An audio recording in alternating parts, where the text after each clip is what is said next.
Bonsoir à tous, voici les informations de ce vendredi 16 mai dans les Yvelines. La colline d'Élancourt ouvre ses portes au grand public ce 17 mai. Tout au long de la semaine, nous vous avons fait vivre l'histoire et les enjeux de ce lieu sportif et de détente. Mais quel est le programme de cette journée rencontre avec Ludivine de Bast? Le parc des Coudrées, situé à Élancourt, se transforme. À partir du mois de juin, le parc situé au centre-ville sera en chantier. Plantation d'arbres, réaménagement du bassin d'eau et jardin pédagogique. On vous en dit plus dans cette édition. Les élections municipales auront lieu dans 10 mois. Les citoyens devront élire le maire de leur commune en fonction de ses projets et ambitions. Alors comment se passe une élection? Réponse avec Sacha Polidori.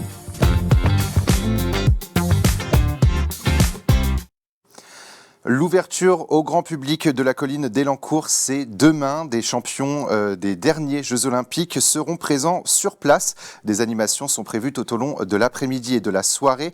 Interview express avec Ludivine de Bast, directrice des sports de Saint-Quentin-en-Yvelines, au micro de Michael Elmidoro. Le soir, effectivement, l'idée c'est de revivre un peu l'ambiance aussi de la fan zone avec des concerts et de la musique.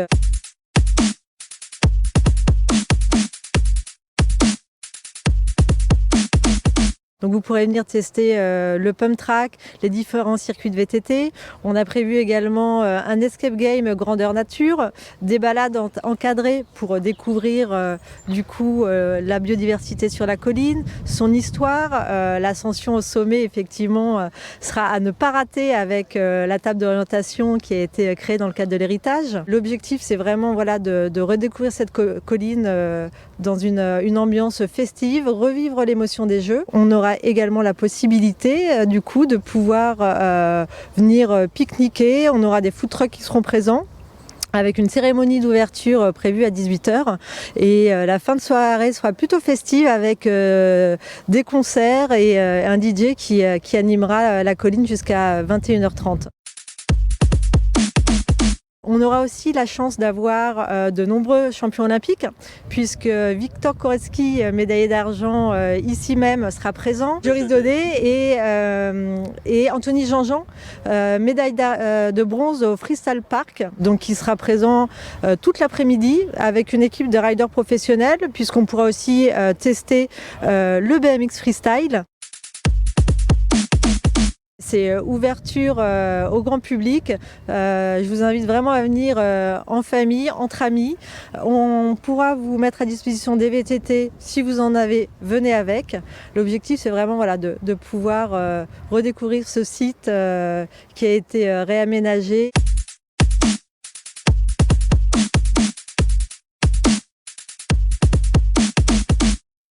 Et toujours à Élancourt, le parc des Coudrées se refait une beauté. À partir du mois de juin, la municipalité lance des travaux de transformation et de végétalisation de ce parc situé au centre-ville.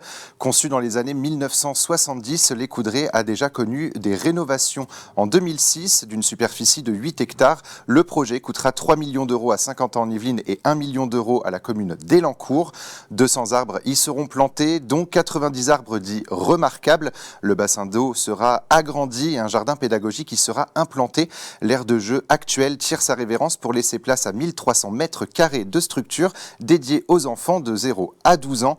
Les cours de tennis et les grandes buttes seront également rasés. Objectif, selon la municipalité, créer un espace de biodiversité en centre-ville et de détente pour les familles élancourtoises. En mars 2026, les Yvelinois devront se rendre dans les bureaux de vote de leur commune pour élire leur maire. Avec un taux d'abstention de 58,5% en 2020, les candidats devront redoubler d'efforts pour sensibiliser les habitants à la politique locale. Ambitions et projets seront scrutés. Mais comment sont élus les maires? Sacha Polidori nous en dit plus. Alors un maire est élu tous les 6 ans, un événement fondamental de l'agenda politique en France. Il représente une véritable figure administrative et politique. Il a un rôle central au sein des collectivités territoriales pour tout ce qui est gestion et dans la mise en œuvre des politiques publiques à l'échelle municipale.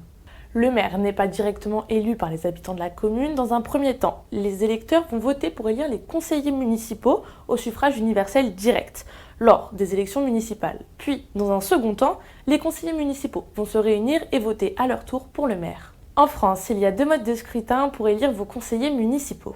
Le premier concerne les communes de moins de 1000 habitants. C'est un scrutin majoritaire plurinominal à 2 tours, c'est-à-dire que plusieurs personnes sont élues au cours d'un même scrutin et que les candidats ayant obtenu une majorité de votes sont élus. Le second concerne les communes de plus de 1000 habitants telles que Versailles, Sartrouville ou encore Mantes-la-Jolie. Donc cette fois-ci, le mode de scrutin additionne les règles du scrutin majoritaire à 2 tours et celles du scrutin proportionnel.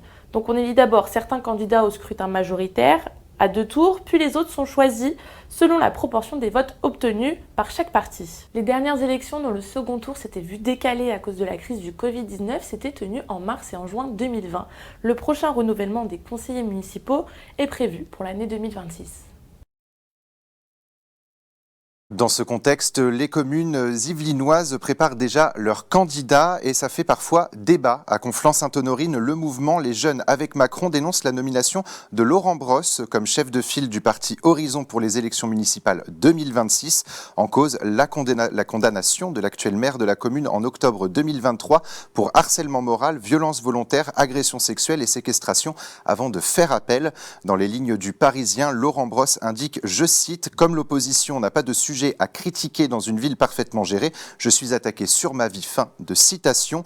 Et à Élancourt, un récent sondage de l'IFOP annonce une union de la droite regroupant les Républicains, le centre droit et des divers droites vainqueurs. L'union regroupe pour le moment 58% des intentions de vote contre 28% pour LFI.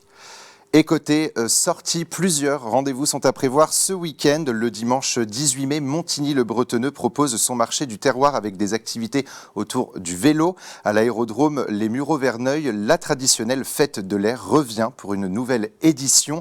D'ailleurs, le soleil sera au rendez-vous avec des températures comprises entre 14 et 20 degrés samedi. Dimanche, elles atteindront les 22 degrés l'après-midi. Un temps ensoleillé qui devrait se poursuivre jusqu'à mercredi. C'est la fin de votre journal et nous on se retrouve très vite sur TV78.